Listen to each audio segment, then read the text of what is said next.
y lo voy a invitar a que abra su Biblia en el libro de los Hechos. Vamos a estar compartiendo en esta noche el capítulo 26 y los versículos del 19 hasta el versículo 23. Mientras usted busca, voy a estar orando. Padre, te doy gracias por esta nueva oportunidad, Señor, que tú nos das para poder escuchar, Señor, tu palabra. Tú quieres, Señor, hablar a nuestras vidas. Te pido, Señor, en los méritos de Cristo, que, Señor, sea tu Espíritu Santo el que esté obrando, Señor, comunicando el mensaje, obrando, Señor, en los corazones, que no sea una obra, Señor, de la carne, sino que sea una obra espiritual, que deje fruto permanente, Señor, y profundo en los corazones. Te pido, Señor, en el nombre de Jesús, que me asistas conforme a los méritos de Cristo. Te lo pido. Amén y amén. Bien, hermanos, usted está ahí en Hechos capítulo 26, vamos a leer a partir del versículo 19, dice la palabra del Señor. Por lo cual, oh rey Agripa, no fui rebelde a la visión celestial, sino que anuncié primeramente a los que están en Damasco y Jerusalén, y por toda la tierra de Judea, y a los gentiles que se arrepintiesen y se convirtiesen a Dios, haciendo obras dignas de arrepentimiento. Por causa de esto, los judíos, prendiéndome en el templo, intentaron matarme. Pero habiendo obtenido auxilio de Dios, persevero hasta el día de hoy, dando testimonio a pequeños y a grandes, no diciendo nada fuera de las cosas que los profetas y Moisés dijeron que habían de suceder, que el Cristo había de padecer y ser el primero de la resurrección de los muertos para anunciar luz al pueblo y a los gentiles. Amén. Puede tomar asiento. Usted recordará de los últimos sermones. Voy a hacer así como un repaso muy general sobre esta situación, ¿no? De que Pablo se encontraba en Cesarea bajo prisión, ¿no? Del gobernador Festo, y que usted sabe ya que los judíos estaban haciendo lo imposible para convencer al gobernador de que lo trasladase a Jerusalén para poder matarlo. Y Pablo logra evadir entonces este plan de los judíos mediante un recurso legal que era exclusivo de los ciudadanos romanos, que era la apelación al César, ¿sí? Esto significaba que él iba a presentar su caso ante el mismísimo emperador, ¿sí? ¿Para qué? Para evitar todos estos juicios fraudulentos que trataban de pergeñar los judíos contra él, ¿sí? Recuerden que lo quieren matar. Festo no tiene otra alternativa más que aceptar lo que Pablo le establece, ¿no? Porque era un recurso legal, o sea, él no se podía negar. Pero esto le genera un problema a Festo. ¿Por qué? Porque la acusación que pesaba sobre Pablo, por así decirlo, ¿no? Estaba floja de papeles, ¿sí? O sea, a Pablo se lo estaba queriendo condenar por un crimen de la legislación romana, pero en lugar de utilizar una acusación del Estado romano, se estaba utilizando una acusación religiosa, ¿sí? Una acusación religiosa para lograr una penalidad del Estado romano, ¿sí? Ahí estaba el problema que tenía la acusación. Entonces era bastante difícil para Festo enviar a Pablo ante el César con una justificación bastante pobre, bastante endeble, ¿verdad? Entonces, en ese tiempo, el rey Agripa y Berenice, el rey, estaban de visita ahí en Cesarea, y esta oportunidad es aprovechada por Festo, porque ¿qué hace Festo? Festo aprovecha que Agripa tiene ciertos conocimientos de la religión judía y organiza una entrevista entre ellos dos, ¿sí? El objetivo de Festo es que producto de esa entrevista Agripa pueda encontrar algún delito, algún justificativo, valga la redundancia, que justifique el traslado, el envío de Pablo hacia el emperador, ¿sí? Pablo finalmente se entrevista con él, sabe Pablo que Agripa tiene conocimiento respecto del judaísmo, y apela a ese conocimiento justamente para mostrarle al mandatario lo ridículas que son las acusaciones contra Pablo. ¿Por qué son ridículas? Porque a Pablo dice esto, ¿no? A mí me están acusando de comunicar la resurrección de los muertos. ¿Y cómo me van a inculpar a mí de delito alguno si los propios fariseos, la religión a la que yo pertenecía en mi juventud, justamente defiende la doctrina de la resurrección? Es una locura la acusación. Pero además de esto, además de buscar su defensa, él también aprovecha esta oportunidad para hablarle a Agripa, ¿no? Y hablarle acerca de aquel que había cumplido esta doctrina, ¿no? Esta doctrina, que hasta ahora era teoría, o sea, Cristo la cumplió, ¿no? La hizo carne, Él resucitó de los muertos. Y Él va a aprovechar esta oportunidad también para contarle a Agripa cómo fue su conversión, cómo conoció al Señor, y también para decirle cuál fue la misión que el Señor resucitado le encomendó también a Pablo, ¿sí? Así que en esta situación nos encontramos, en esta entrevista, ¿sí? Yo quisiera que usted se imagine, ¿no? Hay a Agripa y a Pablo, y Pablo comunicándole estas cosas al rey. Y entonces, en este contexto, versículo 19, ahí ya nos vamos a meter en el texto, dice Pablo esto, ¿no? Por lo cual, oh rey Agripa, no fui rebelde a la visión celestial, ¿no? Le está hablando acerca de lo que el Señor Jesucristo le comunicó a Pablo, ¿no? No fui rebelde, dice, a la visión celestial. ¿Cuál era el mandato? Un poquito ya lo dijimos. ¿Cuál era el mandato que la visión celestial le había encomendado a Pablo? Esto que dijimos recién, ir a los judíos, ir a los gentiles para comunicarles un mensaje. El mensaje que se le había encomendado a Pablo no era cualquier mensaje, ¿sí? No era un mensaje de hablar de Dios, ¿no? Cuando decimos nosotros, le hablé a una persona de Dios, le hablé a una persona acerca de Dios, no era comunicarle datos aislados y descontextualizados acerca de Dios, no era un mensaje que consistía en decirle a la persona que Dios te acepta tal y como sos, o generar un anzuelo para que la persona se acerque a Cristo porque Cristo le va a solucionar los problemas, etc. No se trataba de eso el mensaje.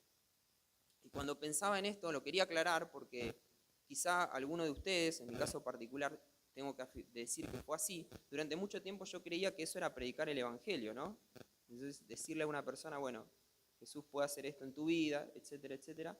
Y yo pensaba que eso era comunicar el Evangelio, pero nada, o sea, nada que ver con el mensaje, con la encomienda de la visión celestial que recibe Pablo, ¿no? No es un mensaje que busca ser condescendiente con las personas, sino todo lo contrario. O sea, el mensaje del Evangelio lo que hace es humillar, o sea, nos humilla, eso es lo que hace el Evangelio. Es lo que hace la palabra del Señor en realidad, ¿no? Humilla y ofende a la carne. Así que el mensaje es este, ¿no? Que estamos ciegos, que hemos pecado, que necesitamos de la obra del Señor Jesucristo para ser perdonados. O sea, de eso se trata el mensaje que Pablo viene a comunicar. Entonces, cualquier otro mensaje que evada la cruz, que evada o que no hable acerca de la necesidad del nuevo nacimiento, ¿sí? Que no advierta a las personas acerca del peligro en el que se encuentran, del peligro eterno, ¿no? Del infierno, y de la locura de la predicación, ¿no? Que Cristo en su muerte nos perdona los pecados, que es la única manera en que podemos ser perdonados. Cualquier otro mensaje que no afirme esto no es predicar el Evangelio. Y usted compartirá conmigo que a veces es incómodo decirle a la gente estas cosas, ¿no? No es, bueno, esto depende de cómo lo perciba cada uno, pero a veces es incómodo decirle a la persona, ¿no? Decirle, mira, vos sos un pecador y vos estás mal delante de Dios. Pero de esto se trata, ¿no? La comunicación, de esto se trata el corazón del mensaje, ¿no? Y es también, si usted sigue leyendo ese texto, se va a encontrar con que lo que Pablo dice no termina solamente ahí, en el mensaje de salvación, sino también Pablo también nos explica a nosotros cuál es la manera en que yo puedo saber. Cuando uno recibe el mensaje del Evangelio, dice yo creí el Evangelio, ¿sí? Pero Pablo aquí nos expresa la manera en que yo puedo chequear si mi fe, si mi arrepentimiento es auténtico o no. O sea, yo tengo una manera, la palabra de Dios es tan misericordioso que también nos comunica a nosotros cómo puedo hacer yo para chequear, justamente, comprobar que mi fe, mi arrepentimiento es genuino, ¿no? Y lo resume bien Pablo en esta frase, dice él, ¿no? Que él lo que hablaba el Evangelio y también decía esto, dice, Pablo dice esto, dice, haciendo obras dignas de arrepentimiento, ¿sí? Obras dignas de arrepentimiento. Y vemos acá que no es que las obras generan arrepentimiento, sino que es al revés, ¿no? Que el arrepentimiento produce obras, ¿no? Las obras son el resultado, la consecuencia, el efecto de un arrepentimiento verdadero. Podemos decirlo de otra manera, ¿sí? Podemos decir que cuando una persona ha creído verdaderamente en el Evangelio y se ha arrepentido genuinamente, hay obras que no pueden ser contenidas, ¿no? Imagínese usted un árbol de manzanas. Una planta de manzana crece, florece, y ¿usted cómo puede hacer para que no produzca manzanas? O sea, es imposible, ¿no? O sea, no se puede contener los frutos, van a producirse naturalmente. ¿Por qué? Porque el árbol tiene vida, ¿sí? Porque lo que tiene vida, justamente su vida se manifiesta a través de signos vitales. Ahí la vida se manifiesta, no se puede no manifestar, al menos que no haya vida, ¿no? Como un bebé, ¿no? Nace un niño, respira, no estoy hablando de los signos vitales de un bebé, pero respira, llora, se mueve, ¿sí? Y uno dice, acá hay vida, ¿no?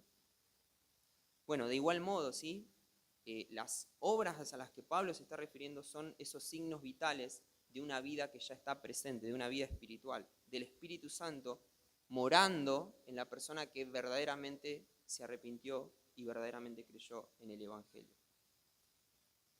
Signos vitales, aparecen nuevos deseos en nosotros, aparecen rechazos que antes no había, ¿no? Una repulsión hacia el pecado. Aparece en nosotros, ¿no? Cuando ofendemos, ¿no? Y aparece la necesidad, ¿no? El alma se quebranta y necesitas pedir perdón, ¿no? O necesitas perdonar. No se vuelve eso prácticamente una necesidad, ¿no? Que las obras se expresan como una necesidad, ¿no? Una necesidad del espíritu, ¿no? Que ha sido regenerado por el poder del Evangelio. Así que de eso habla y eso es algo que nosotros tenemos que chequear si hay signos vitales de una vida espiritual en nosotros. Es sumamente importante que nosotros verifiquemos esto, ¿sí? Y Pablo lo expresa porque es algo sumamente importante. Después avanzamos al versículo 21, donde dice, el próximo versículo también habla un poco de revisar nuestra vida, ¿no? Y dice, el versículo 21 dice, por causa de esto, los judíos, prendiéndome en el templo, intentaron matarme, ¿sí? Entonces él le dice a Agripa, ¿no? Yo estoy, o sea, los judíos me están queriendo matar y hay una causa, ¿sí? ¿Y cuál es la causa por la que me quieren matar? Dice, por causa de esto. ¿Por causa de qué? O sea, de estar hablando, de estar comunicando esta verdad, de estar comunicando este mensaje. O sea, ellos me persiguen y quieren matarme porque yo estoy comunicando este mensaje, ¿sí? Para resumirlo, o sea, lo que Pablo está diciendo es, o sea, como yo estoy siendo fiel al mensaje, como yo no lo estoy adulterando, como yo no lo estoy adaptando a las necesidades del cliente, ¿no? No sé si escucharon una de estas frases que dice el cliente siempre tiene la razón, ¿no? Donde hay que adaptarse a lo que el cliente quiere. El Evangelio viene a plantear exactamente lo contrario, ¿no? El cliente está completamente equivocado, es un pecador y necesita de la misericordia de Dios, que es la verdad. Y Pablo justamente está en esas condiciones, ¿por qué? Porque está comunicando la verdad, ¿sí? Porque no la está adulterando. Así que esta parte, digamos, nos hace pensar de que cuando nosotros comunicamos la verdad del Evangelio, naturalmente vamos a recibir hostilidad, ¿sí? No digo que siempre vamos a recibir hostilidad, pero sí afirmamos de que de alguna manera y en algún momento vamos a ser rechazados por el mensaje que estamos compartiendo, ¿sí? Porque es un mensaje ofensivo. De nuevo, si estamos compartiendo el mensaje del Evangelio genuinamente que acabamos de comentar recién. Y volvemos al tema de revisar nuestras vidas, ¿no? Entonces, uno puede decir, bueno, yo estoy predicando el Evangelio. Y una manera de saber si yo estoy comunicando el Evangelio es justamente de ver de pensar y de preguntarnos a nosotros mismos de si yo últimamente estoy sufriendo algún tipo de rechazo por compartir este mensaje. O sea, si yo estoy sufriendo algún tipo de rechazo, algún tipo de hostilidad, eso es evidencia de que estoy expresando lo que el Señor Jesucristo me mandó a hacer en la Gran Comisión, ¿sí? Es una manera de saber si estoy comunicando la verdad. Así que ¿cuándo fue la última vez que fui rechazado por comunicar la verdad del Evangelio? No sé si usted tiene registro de eso, ¿sí? Pero es una evidencia también de que estamos expresando la verdad. En el versículo 22 dice: pero habiendo obtenido auxilio de Dios, persevero hasta el día de hoy, dando testimonio a pequeños y a grandes. Hay mucho para comentar de este versículo. Vamos a decir una cosa, ¿no? El auxilio de Dios. ¿A qué se refiere Pablo cuando habla del auxilio de Dios, que le permite perseverar hasta el día de hoy y seguir dando testimonio? El auxilio de Dios se refiere a que el Señor lo ha librado de la muerte durante todo este tiempo para que Él pueda justamente ir a los gentiles, ir a los judíos y expresar el Evangelio, comunicar el Evangelio. ¿Sabe que esto fue que Dios lo iba a preservar, o sea, que iba a preservar su vida terrenal? Es una promesa que el Señor Jesús le había hecho. Allá cuando se encontraron, cuando el Señor lo encontró en realidad, cuando el Señor lo encontró en Damasco, esa es una promesa que el Señor le había hecho. Por ahí cuando usted lee, vio que Pablo comunica su conversión varias veces en el libro de los Hechos. Y vos lees la primera vez que él cuenta su conversión, y vos lees ahí y decís, ¿dónde está la promesa? Y no está. ¿Por qué? Porque él más adelante, a medida que va contando su conversión, como que nos va dando más detalles de cómo fue ese encuentro, ¿no? Y en ese encuentro, lo vemos en Hechos capítulo 26, 17, está esta promesa, ¿no? De que el Señor iba a garantizar su vida y que lo iba a guardar, ¿no? De todo lo que lo guardó en los viajes misioneros, ¿no? De todas las veces que corrió en riesgo su vida, ¿no? Casi lo matan a piedrazos, etcétera, etcétera, etcétera. El Señor le guardó. Ahora bien, el auxilio de Dios, como lo estamos observando, no garantiza ausencia de sufrimiento. No lo vemos en la vida de Pablo, ¿no? Auxilio de Dios no significa que Pablo no iba a sufrir. ¿Por qué? Porque esa era otra promesa del Señor también, ¿no? Que no se la dijo a Pablo, se la dijo a Ananías. ¿Se acuerdan lo que le dijo a Ananías? Le dijo, vos andá y hablarle a Pablo, porque yo le mostraré cuánto le es necesario, ¿qué cosa? Padecer por mi nombre, ¿sí? O sea, ya estaba garantizado que él lo iba a auxiliar, lo iba a guardar, pero no lo iba a guardar del sufrimiento, ¿sí? Así que y esto, digamos, aplica a Pablo y aplica para cada uno de nosotros también, de que el Señor va a guardar nuestra vida en este mundo, porque vio que usted y yo a veces estamos preocupados por el futuro, y estamos preocupados por nuestras vidas terrenales, ¿sí? A veces llegan diagnósticos médicos que no nos agradan, ¿sí? O llega algún tipo de problemática, de cualquiera sea el tipo, y uno se empieza a angustiar por el futuro, ¿no? Por el mañana. Pero aquí lo que la palabra de Dios nos está comunicando, esto fue lo que Dios hizo con Pablo, o sea, él garantizó su vida durante un lapso de tiempo que Dios ya había predeterminado para que Dios cumpliera su propósito en la vida de Pablo. O sea, Dios se glorificó en la vida de Pablo durante un lapso de tiempo, ¿sí? Y de la misma manera Dios se va a glorificar en tu vida y en la mía durante un lapso de tiempo que Dios ya predeterminó, ¿sí? Dios ya predeterminó, o sea, tu vida no se va a apagar ni un día ni un minuto antes de lo que Dios haya predeterminado, ¿sí? Y eso nos lleva a pensar en la soberanía de Dios y nos lleva a descansar en su control absoluto, ¿verdad? En su control absoluto sobre nuestra vida, ¿sí? Yo creo que de esa manera podemos entonces nosotros seguir el consejo que nos dio el Señor Jesucristo en Mateo 6:27, cuando nos dijo, palabras más, palabras menos, que no estemos ansiosos por el día de mañana, porque por más que vos te preocupes por el día de mañana, no vas a poder agregar un solo minuto a tu vida, ¿sí? Con tus preocupaciones por el día de mañana. Eso no va a extender tu vida, ¿no? Sino que el Señor ya tiene predeterminado eso. Y el Señor nos invita a descansar en su soberanía y en su control. Y si ustedes siguen leyendo el versículo 22, va a ver que dice, Pablo sigue hablando, ¿no? Le cuenta a Agripa, le dice, no diciendo nada, le dice a Agripa, porque de nuevo Agripa tiene cierto conocimiento acerca del judaísmo, dice, no diciendo nada fuera de las cosas que los profetas y que Moisés dijeron que habían de suceder. Yo no estoy diciendo nada fuera de lo que ya se dice desde el principio, que el Cristo había de padecer y ser el primero de la resurrección de los muertos para anunciar luz al pueblo y a los gentiles, ¿no? Y el pasaje empieza diciendo esto, no diciendo nada fuera de las cosas que los profetas y Moisés dijeron que habían de suceder.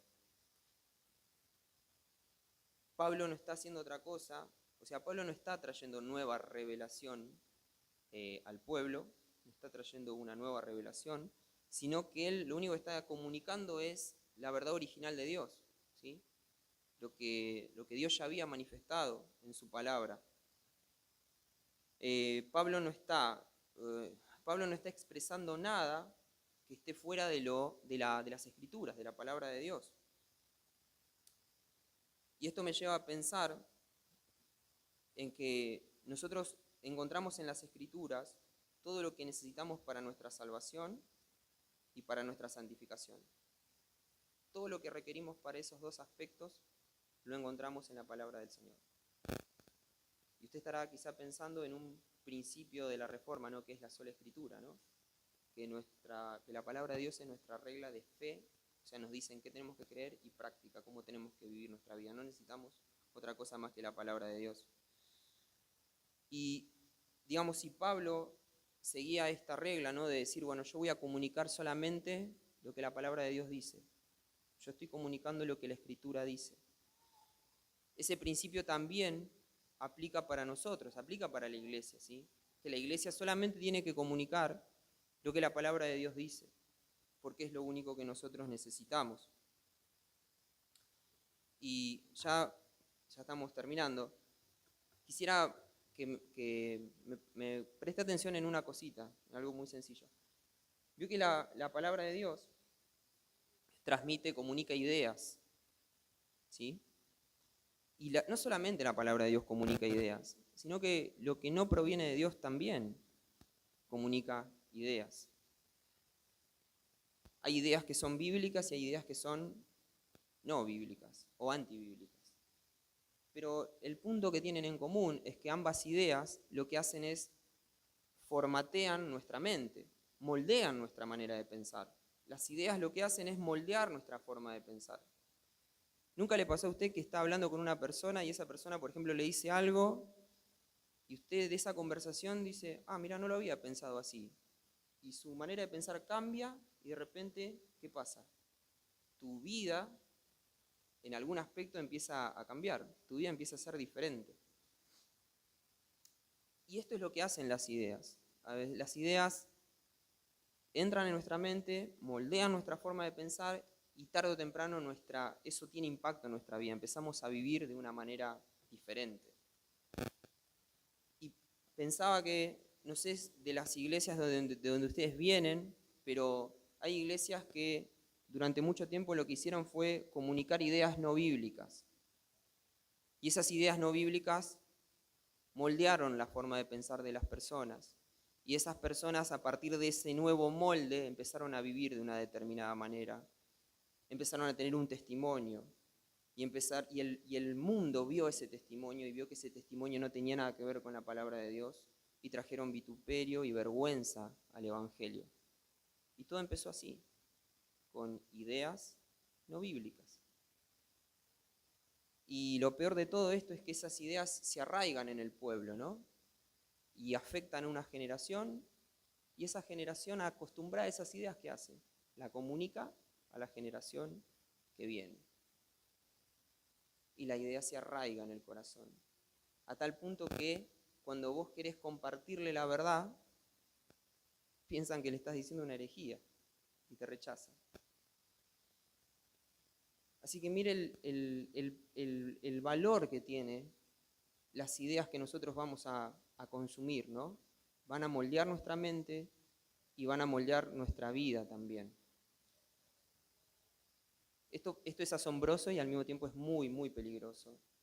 Y por eso, digamos, Pablo lo que transmite acá en esta parte es: yo lo único que hago es comunicar las ideas que provienen de Dios. ¿Sí? Las ideas que provienen de Dios. Por eso es crucial que la iglesia solamente comunique la palabra de Dios. Solamente la palabra de Dios. Porque eso va a moldear nuestra vida y nos va a mostrar delante del mundo también. Así que es responsabilidad de la iglesia, de cada uno de nosotros, siempre estar chequeando, como los hermanos de Berea, ¿no? Las ideas que se comunican, lo que se está comunicando desde el púlpito. Si esto que se está comunicando está basado, alineado a lo que la palabra de Dios. Eso es una responsabilidad que tenemos cada uno de nosotros. El apóstol Pablo dijo esto. Dijo: mas si aún nosotros o un ángel del cielo os anunciare otro evangelio diferente. O sea, él dice: si yo vengo, que ustedes me conocen, soy el apóstol Pablo, pero si yo anuncio, o un ángel que venga del cielo inclusive, les anuncio otro evangelio, dice: sea anatema, maldito. Sea maldito. Así que no se trata de nombres propios. En la iglesia de Cristo no se trata de nombres propios, sino que se trata del evangelio. ¿Sí? La iglesia, lo único que le tiene que importar no son las personas, sino el mensaje que se está comunicando desde el púlpito, y chequear que eso provenga verdaderamente de la palabra de Dios. Es responsabilidad de cada uno de nosotros. Les pido que me acompañen en oración.